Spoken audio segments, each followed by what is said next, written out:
Selamat pagi, saudaraku. Hari ini hari yang kelima dari tema besar kita, The Christ-Centered Life. Saudaraku, Kristus itu tidak menyelamatkan kita hanya dari hukuman dosa, tetapi memanggil kita keluar dari kehidupan yang dikuasai dosa. Ini yang menjadi perenungan saya.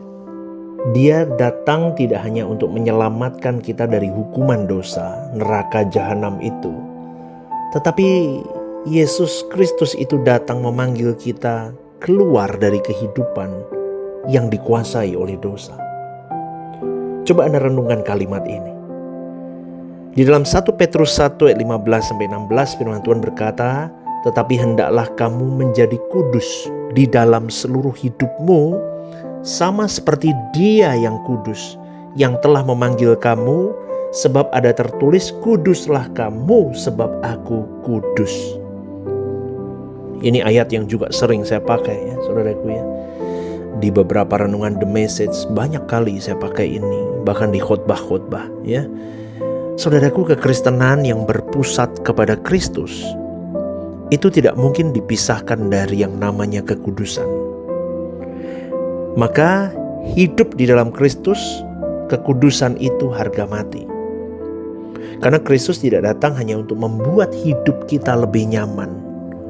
Kristus datang untuk memindahkan kita dari pemerintahan dosa kepada pemerintahan Allah.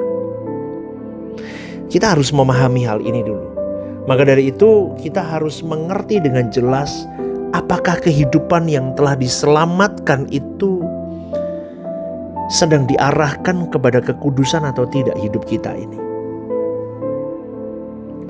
Maka anugerah itu seharusnya membawa manusia keluar dari dosa dan masuk kepada kehidupan yang berkenan kepada hati Bapa.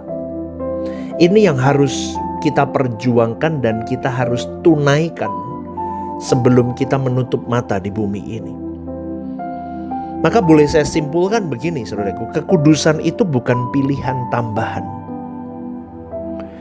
Tetapi firman Tuhan berkata, hendaklah kamu menjadi kudus di dalam seluruh hidupmu. Kekudusan itu bukan pilihan tambahan. Dan kekudusan itu bukan hanya persoalan tidak melakukan dosa-dosa besar, dosa kecil, bukan. Tetapi kekudusan itu memiliki arti bahwa seluruh kehidupan kita dipisahkan bagi Allah. Cara kita ngomong, cara kita pakai duit, cara kita memperlakukan pasangan kita, cara kita kerja, cara kita pakai sosial media, cara kita memperlakukan orang-orang yang merugikan kita, cara kita berpikir ketika tidak ada satu mata pun yang melihat, cara kita bertindak ketika tidak ada satu orang pun melihat hidup kita.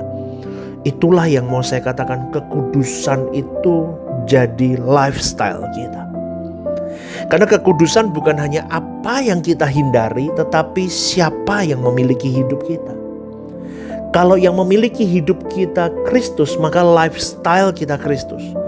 Kalau lifestyle Kristus itu adalah hidup kudus, maka kita pun harus mengenakan hidup kudus. Maka boleh di poin lagi dalam pemikiran kita, harus diutamakan lagi bahwa Kristus itu harus jadi pusat hidup kita. Kalau pikiran kita sudah di situ, Kristus pusat hidupku, maka kita bisa sampai ke hati Bapa.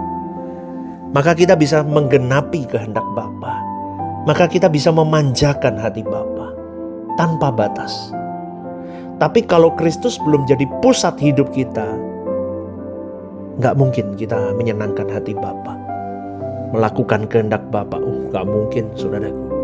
Maka sekali lagi, tidak ada wilayah kehidupan yang boleh berada di luar pemerintahan Kristus dalam hidup kita. Dan dosa itu bukan sekedar pelanggaran, Anda harus tahu. Tetapi dosa itu kalau kita mau renungkan, kalau saya renungkan lebih dalam, saudaraku, bukan dosanya, itu buahnya yang kita lakukan. Tetapi dari buah itu, di belakang buah itu ada pemerintahan. pemerintahan yang memerintah kita, maka kita membuahkan dosa.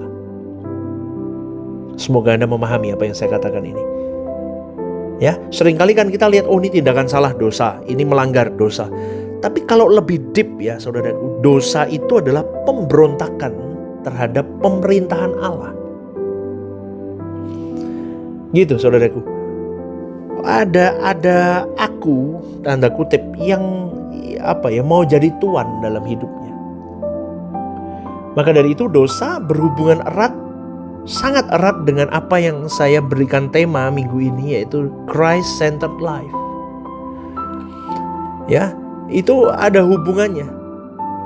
Dan kalau kemarin hari Selasa saya katakan kematian aku ya, itu temanya kan renungan The Message begitu kan.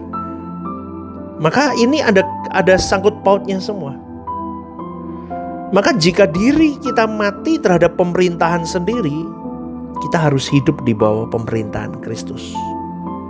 Roma 6 ayat 12 berbicara begini. Sebab itu hendaklah dosa jangan berkuasa lagi di dalam tubuhmu yang fana.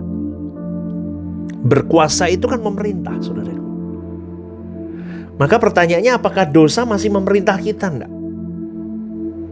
Coba, nggak ada pastor. Pasti ada. Coba deh, renungin dulu.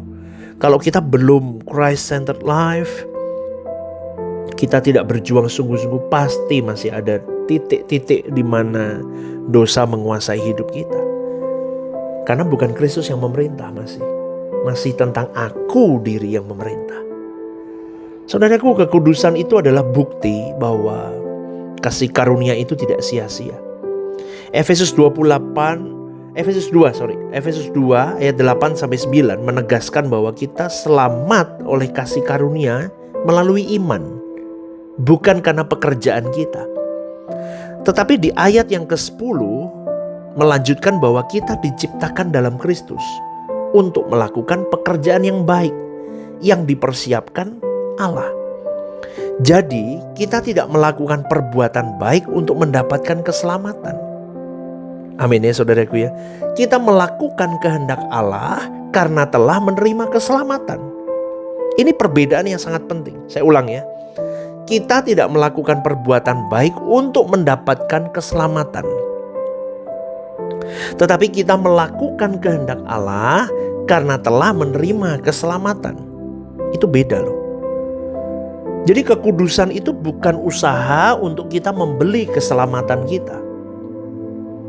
Tetapi kekudusan itu adalah buah manis dari kehidupan yang telah disentuh oleh keselamatan. Maka dari itu seseorang tidak dapat terus-menerus memakai kalimat yang penting Tuhan tahu hatiku. Gak bisa. Kalau kita terus ngomong yang penting Tuhan tahu hatiku. Kalau hatimu sungguh milik Tuhan, kehidupanmu juga seharusnya diarahkan hanya untuk Tuhan. Amin saudaraku. Itu saudaraku, karena kekudusan itu menuntut kita untuk mematikan keinginan daging kita. Galatia 5 ayat 24 berkata, barang siapa jadi milik Kristus Yesus, ia telah menyalibkan daging dengan segala hawa nafsu dan keinginannya. Perhatikan, barang siapa menjadi milik Kristus, berarti ada konsekuensi kepemilikan di dalamnya. Kalau kita milik Kristus, maka tidak semua keinginan boleh menjadi keputusan kita. Tidak semua perasaan boleh kita lakukan jadi tindakan. Tidak semua kesempatan harus diambil. Tidak semua keuntungan harus dikejar. Setuju ya saudaraku ya? Tidak semua hubungan harus dipertahankan. Dan tidak semua kesenangan layak dinikmati. Orang yang menjadi milik Kristus harus belajar berkata tidak kepada dirinya sendiri. Dia memutuskan, dia berbicara, dia melihat semua kesempatan, keuntungan, kesenangan, semuanya dari sudut pandang pikiran, hati, dan keputusan yang datangnya dari Kristus. Untuk apa? Untuk hati Bapa di surga. Itu kekudusan yang nyata. Aduh pastor, tapi ini cuan banyak nih, kerjaanku gini. Tapi gak bener. Dia berani berkata no. Aku tetap memilih tidak, meskipun cuanku banyak pun aku pilih tidak. Kenapa? Karena aku percaya di balik ketaatanku ini, Tuhan sudah sediakan berkat yang lebih baik, lebih besar, yang lebih. Ketika Dia melihat hatiku berani berkata tidak kepada sesuatu yang aku harus kompromi dengan dosa. Amin, saudaraku. Maka sekali lagi, kekudusan itu menuntut kita hidup dengan orientasi kekekalan. Salah satu alasan manusia mudah berkompromi dengan dosa karena dia terlalu terikat dengan kehidupannya sekarang. Kehidupan di bumi. Kita takut kehilangan apa? Kenyamanan, takut hilang uang, takut hilang jabatan, takut hilang penerimaan manusia, takut hilang kesempatan. Banyak.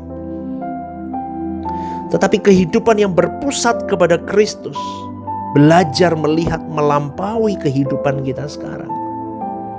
Di dalam Kolose 3 ayat 2 berkata, pikirkanlah perkara yang di atas, bukan yang di bumi. Kalau perspektif kekekalan menjadi nyata, kita mulai melihat dosa itu dengan cara yang berbeda. Lebih baik aku kehilangan keuntungan daripada kehilangan integritas. Lebih baik aku ditolak manusia lain daripada aku kehilangan kepercayaan dari Allah. Alias aku tidak berkenan kepada Allah. Lebih baik aku menderita sementara di bumi daripada aku hidup dalam kompromi yang merusak hidup kekalku.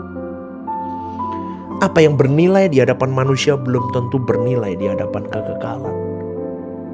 Dan ingat saudaraku, tujuan dari kekudusan yang kita perjuangkan bersama dengan Roh Kudus, perjuangan kita untuk terus hidup benar di mata Allah, itu tujuannya apa? Supaya kita serupa dengan Kristus. Ya, maka semakin kita dipenuhi hidup Kristus, semakin kehidupan kita seharusnya bergerak di arah yang sama.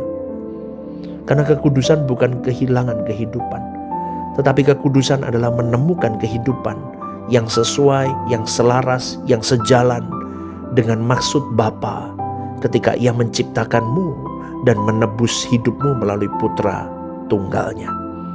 Maka melalui renungan pagi hari ini, saudaraku, saya mau ingatkan bahwa kasih karunia tidak menghapus panggilan untuk hidup kudus. Justru karena kita telah menerima kasih karunia yang datang daripada Kristus Yesus Tuhan kita dipanggil untuk hidup kita berbeda. Kristus tidak mati supaya kita dapat terus hidup untuk diri sendiri. Tapi Kristus mati supaya kita yang hidup tidak lagi hidup untuk diri kita sendiri, tetapi hidup untuk Dia. Itu terdapat dalam 2 Korintus 5 ayat 15. Maka hari ini saya rindu kekudusan itu bukan hanya usaha manusia untuk mendapatkan kasih Allah, tetapi kekudusan itu adalah respon kita yang telah menerima kasih karunia. Maka kalau Kristus benar-benar menjadi Tuhan kita, maka tidak ada satu pun wilayah kehidupan kita yang boleh tetap berada di dalam pemerintahan dosa. Amin ya saudaraku ya, semoga renungan hari ini menjadi berkat untuk siapapun yang mendengar. Hidup kudus, tidak bercacat, tidak bercela. Hidup menyenangkan hati Bapa. Hidup serupa dengan Kristus Yesus yang mulia Tuhan kita. Maka hidup itu adalah hidup yang benar-benar hidup. Hidup yang benar-benar dimanfaatkan secara bijaksana. Itulah kau dan saya menjadi pengikut Kristus yang bijaksana. Amin ya saudaraku ya. Renungan The Message. Jesus is our message. Tuhan Yesus memberkati. Shalom saudaraku yang terkasih di dalam Tuhan. Ada program baru yang bernama Are You Okay? Ini adalah program yang memang diadakan bagi saudara-saudari yang rindu atau ingin didoakan. Mungkin saudara-saudari sedang mengalami pergumulan-pergumulan hidup yang sulit, yang berat, menghadapi masalah-masalah yang tidak mudah. Saudara-saudari bisa klik di formulir online yang tertera atau scan barcode di situ. Anda bisa tuliskan di sana apa yang menjadi pergumulan masalah Anda yang ingin didoakan. Tujuannya satu, Anda tidak merasa sendiri. Saya sendiri akan mendoakan beserta tim yang akan menangani ini. Saya akan mendoakan di dalam mesbah-mesbah doa kami. Tujuannya satu, supaya saudara-saudari merasa ada yang support, tidak sendirian berjalan menghadapi beratnya kehidupan ini. Ini kerinduan saya, kita berbagi kasih secara nyata, dan kiranya program baru ini bisa menjadi berkat untuk kita semua. Tuhan Yesus memberkati.